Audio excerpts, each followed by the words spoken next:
igsoon ang atong ebanghelyo nagahisgot kini sa usa ka pinialan. May ingon si Ginoo Kristo nga nay usa ka dato nga nay iyang pinialan.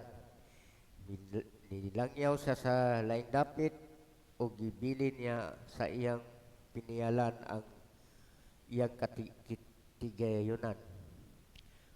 O kini nga pinialan nag-usik-usik sa iyang salapi, sa iyang agalon. Iya siguro gihubog-hubog, sa niya paggamit ang gipiyal kaniyang bahandi busa ang maong agalon nakadungog nga giusik-usikan ang iyang bahandi sa iyang pinialan. Busa niingon ang iyang agalon nga kinahanglan mohatag sa husay. Usab kina mga igsoon, kita mga igsoon isip Kristohanon, mga pinialan usab kita. Apan giunsa nato paggamit ang gipiyal sa Ginoo kanato. Sa may gipiyal sa Ginoo kanato tanan ang atong kinabuhi, gipiyal kanato dili kana ato ang kinabuhi. Igo ra gipiyal sa ato busa ato ning ayuhon paggamit ang atong kinabuhi. Magkinabuhi ta nga matarong kay igo ra ta gipiyalan sa Ginoo niini. Kung kuhaon na kini wa gid tay mahimo. Kung busa angay ta nga magpasalamat sa Ginoo kay gipiyalan ta. Gipiyal kanato ang atong kinabuhi. Busa angay nato ning alagaan atong ayuhon atong kinabuhi, di nato usik-usikan unsa man ang ang gihatag kanato kay moabot ang panahon nga mohatag tag husay dito sa Ginoo kung unsay atong mga binuhatan.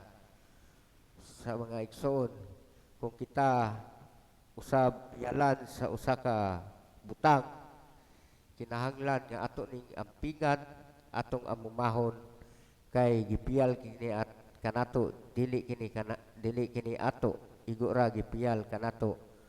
Kung kita usa ka pinialan ato, di ta moawat niini nga usa ka pinialan nga tikasan, nga diri gingon niya usa ka tikasan nga pinialan. Dili unta ta pareha niini mga igsuon. Sa unta ta ka pinialan nga masaligan.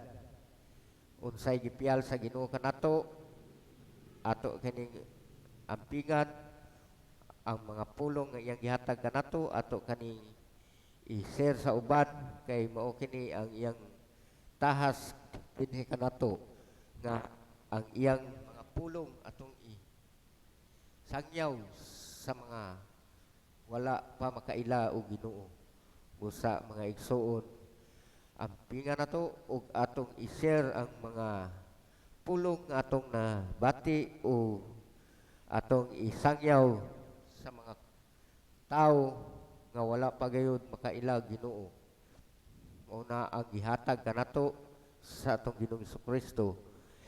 Kay diri sa kapitulo 2 kapitulo 16 bersikulo 2 nag-ingon siya diri.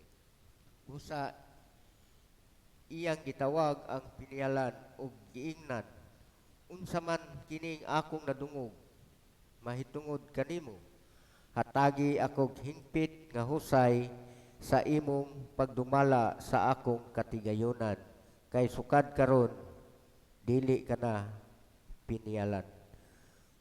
Mga igsoon, hatag tag husay sa atong Ginoong Kristo panahon sa paghukom. Busa kumughusay unsay atong mga binuhatan, ato nang atong isugid dito sa Ginoo. Kay panahon inigabot sa panahon maghatag itag hingpit nga husay giunsa nato pagdumala ang gipiyal sa Ginoo kanato. Mga angay kitang maghimog maayo, dili ta magtinapulan sa pagsangyaw sa maayong balita ngadto sa mga kabus, kay mao kana ang ihatag kanato nga mga Kristohano.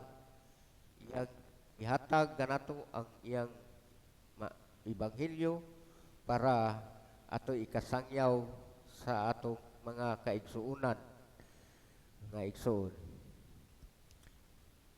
Sa diri sa katapusan nga bersikulo 8 nagaingon diri, ang agalon ni ining tikasan nga pinialan midayeg kaniya tungod sa inantigo nga buhat, kay ang tao niining kalibutana mas maantigo pa magdumala sa ilang buluhaton kaysa mga tao sa kahayag. Pasabot ni Ginoong Kristo diri nga ang kalibutanon kuno mga tao mas maayo pa magdumala sa ilang mga buluhaton kaysa tao nga naa sa kahayag. Kita i-compare ni Ginoong Kristo nga mas maayo pa kuno ang mga tao sa kalibutan kay sa kanato nga naa sa kahayag, matigo pa sila mudumala sa ilang buluhaton. Ngano man pasabot ni Ginoong Kristo dinhi nga mas maayo pa sila matigo pa sila buhat sa ilang buluhaton, tungod kay ang uban mga Kristohanon mga igsoon wala magahimo sa insakto nga ang uban kunan nga Kristohanon wala magsangyaw sa maayong balita ngadto sa mga kabus. Sa gi-compare ni Ginoong Kristo diri nga mas maayo pa ang mga tao sa kalibutan kay maantigo pa magdumala sa ilang buluhaton, samtang ang mga alagad sa Ginoo ang uban dili gani mo at bisita og mga masakiton, dili bisita sa mga na bilanggo. Mao na atong tahas mga igsoon isip mga alagad sa Ginoo ay nagaingon ngatong niaging ebanghelyo nga katong gigutom atong pakanon, katong walay biste atong bistihan, katong napriso atong duawon, ug ang masakiton atong amumahon. Mao kini ang mga tahas kanato mga igsuon nga mga Kristohanon. Kung naay mga masakiton atong bisitahan o ang mga nabilanggo nato nga mga kaigsuonan atong duawon, kay aron madasig sila dili sila kawad-an og paglaom, kay ang mga piniriso mga ang uban diha mga igsoon wala nawad-an yun og paglaom. Sa mao kana ang atong mga tahas nga ang mga kabus atong pakanon, ang walay mga biste atong bistihan, kay kung gihimo kuno nato kini sa pinakaubos niyang sulugoon, gihimo kini nato kang Ginoong Hesukristo.